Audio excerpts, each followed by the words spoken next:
Hi there, I'm Beth at Gemmell's Garden Center. I'm kind of the veggie guru here. I certainly don't profess to know everything there is to know about veggies, but I'm kind of the go-to person if you want to know how to grow excellent veggies. Today I have the most awesome tomato plant I've ever seen. It is actually 2 tomatoes in one, and I'm 5'7", so you can kind of see how tall this thing is. These are both indeterminate or steak tomatoes, so they're going to get up to 9 feet tall. They are supported, they're in cages, and you'll notice that I'm saying they. That's because this is 2 tomatoes in one. One is a Brandywine Red, which is an heirloom tomato. It's been around forever. It makes huge fruits, up to a pound to 1.5 pounds. So it's what has become known as a beefsteak tomato. That's not what they were known as originally, but that's what it's become known as. The other one is called Candyland Red.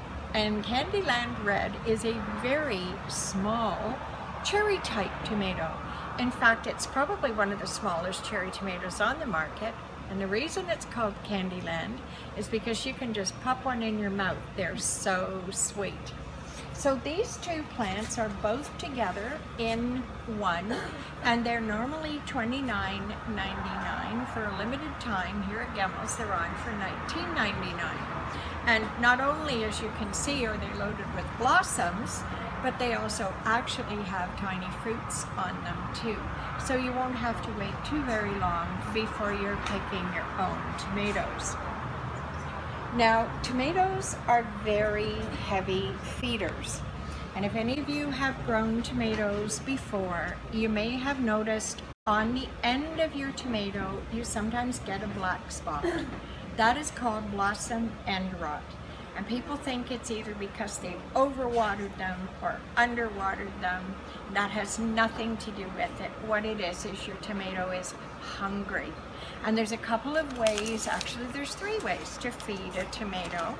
And this one is organic. It's a vegetable and tomato food. This is also a tomato food. And we do also sell a chicken manure. So it's a sterile manure, so it does a composted manure, so it doesn't have weed seeds or whatever in. But all of these are very high in calcium, which is what tomatoes need. And you cannot let a tomato go all summer without giving it something extra to eat. So I think I've kind of covered the tomatoes and what to feed them.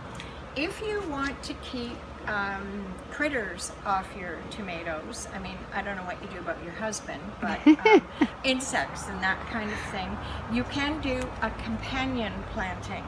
So accepted lore is that marigolds planted around the tomatoes will help to protect it from caterpillars and so on. And besides that, they're very pretty. So you can pick the marigolds and make a bouquet out of them, and they're doing double duty. Also, and this is actually our second crop of basil, which is why it's almost microscopic. Little babies. Babies, yes. We sold out of the first, so we've actually seeded another crop, and that should be ready in a week or 2. And really, when you're planting basil around tomatoes, what could be better? Pizza, spaghetti sauce, you know, basil and tomatoes, they just go together. In fact, my favorite pizza is make a nice whole wheat dough, put a little bit of sauce on it, then slice some fresh tomatoes, fresh basil, fresh oregano, and lots of fresh crushed garlic. No mozzarella back? No, a little 3 cheese, Italian 3 cheese, not a lot, because it speaks for itself. Anyway, to recap, this is Brandywine and Candyland, normally $30, on for $20 while supplies last. Come on in and get the most awesome tomato you've ever seen. One thing I should have mentioned when I was talking about the other tomatoes is this one that's I hate to say truly unique because there's no such thing as anything that's more unique than others, but it is. It's very unique. What we have here is ketchup and fries, which is a tomato plant grafted onto a potato plant. Totally non-GMO. It hasn't been messed with in any way. It's hand grafted. And what you get is tomatoes at the top and potatoes at the bottom. And if I turn this plant around, you can actually see this is your little potato plant right here.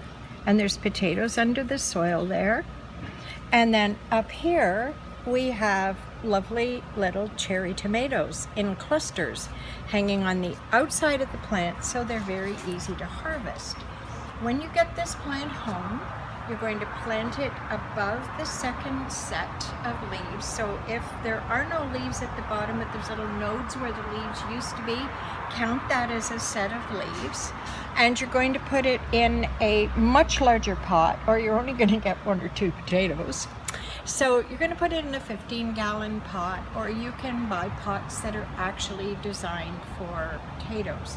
And then you're going to get wonderful tomatoes all season, and later on in the season you're going to get potatoes as well. And you can harvest them early so that you've got those wonderful little new potatoes that are just awesome with butter. So ketchup and fries. I actually bought one and I can't wait to see how it turns out.